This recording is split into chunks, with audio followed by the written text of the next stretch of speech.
Hi hello welcome back to easy kitchen. വളരെ സിമ്പിളായിട്ട് അതുപോലെ തന്നെ വളരെ എളുപ്പത്തിൽ തയ്യാറാക്കാൻ പറ്റിയിട്ടുള്ള ഒരു ബ്രേക്ക്ഫാസ്റ്റിൻ്റെ റെസിപ്പിയാണിന്ന് റവ ദോശ. ഈ ഒരു ദോശയുടെ മാവ് നമ്മൾ ഫെർമെൻറ്റ് ചെയ്യാനൊന്നും വെക്കുന്നില്ല. മാവ് റെഡിയാക്കി ഉടനെ തന്നെ ദോശ ചുട്ടെടുക്കാം. അപ്പോൾ റവ ദോശ എങ്ങനെയാണ് തയ്യാറാക്കുന്നതെന്ന് നോക്കാം.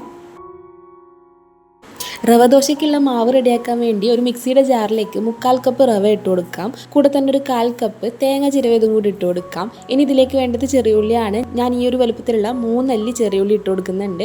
ചെറിയുള്ളി ഇല്ലെങ്കിൽ സവാള എടുക്കാം.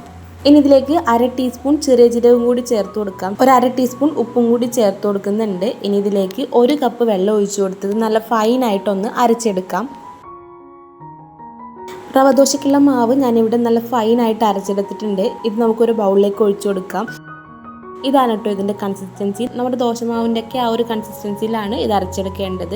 വെള്ളം കുറവാണെങ്കിൽ അല്പം ചേർത്ത് കൊടുക്കാം. വെള്ളം കൂടിപ്പോയെന്നുണ്ടെങ്കിൽ അല്പം റവ ഇട്ട് ഒന്നുകൂടി മിക്സിയിൽ അടിച്ചെടുത്ത് റെഡിയാക്കി എടുക്കാം. ഈ സമയത്ത് ഉപ്പ് ചെക്ക് ചെയ്ത് ആവശ്യമാണെങ്കിൽ ചേർത്ത് കൊടുക്കാം. ഇനി ഇത് നമുക്ക് സാധാരണ ദോശ ചുട്ടെടുക്കുന്നത് പോലെ തന്നെ ചുട്ടെടുക്കാം. ഞാനിതിപ്പോൾ നോൺ സ്റ്റിക്ക് പാനിലാണ് ചുട്ടെടുക്കുന്നുള്ളത്. പാൻ നല്ലപോലെ ചൂടാകുമ്പോൾ മാവ് ഒഴിച്ച് ഇതുപോലെ ഒന്ന് ചുറ്റിച്ചെടുക്കാം. നമ്മുടെ ആവശ്യത്തിനനുസരിച്ചുള്ള വലുപ്പത്തിലും തിക്നെസ്സിലും നമുക്ക് ദോശ ഉണ്ടാക്കിയെടുക്കാം.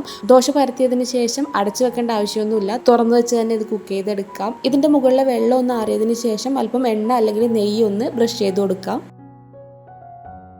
അതിനുശേഷം ഇതൊന്ന് മറിച്ചിട്ട് കൊടുക്കാം. മറിച്ചിട്ട് കുറേ നേരം വെക്കണ്ട, പെട്ടെന്ന് തന്നെ ഇത് കോരി മാറ്റാം. ഇല്ലെങ്കിൽ ദോശ ഹാർഡായി പോവും. ഇതുപോലെ തന്നെ ബാക്കിയുള്ള മാവും കൂടി ഒന്ന് ചുട്ടെടുക്കാം.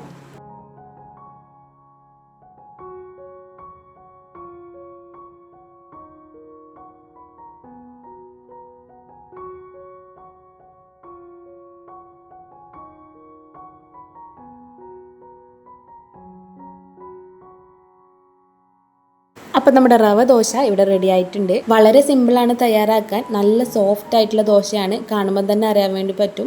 അതുപോലെ തന്നെ നല്ല ടേസ്റ്റും ആണ് കേട്ടോ. കറിയുടെ ആവശ്യം തന്നെ ഇല്ല. ജീരകത്തിൻ്റെയും ചെറിയുള്ളിയുടെയും ആ ഒരു ഫ്ലേവർ വരുമ്പം നല്ല ടേസ്റ്റാണ് ഇത് കഴിക്കാൻ.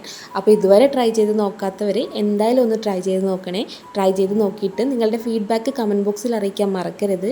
വീഡിയോ ഇഷ്ടപ്പെട്ടെന്ന് വിശ്വസിക്കുന്നു. ഇഷ്ടപ്പെട്ടിട്ടുണ്ടെങ്കിൽ ലൈക്ക് ചെയ്യുക, ഷെയർ ചെയ്യുക. ചാനൽ സബ്സ്ക്രൈബ് ചെയ്യാത്തവരുണ്ടെങ്കിൽ ഒന്ന് സബ്സ്ക്രൈബും കൂടി ചെയ്യണേ. അപ്പോൾ അടുത്തൊരു അടിപൊളി റെസിപ്പി ആയിട്ട് വീണ്ടും കാണാം.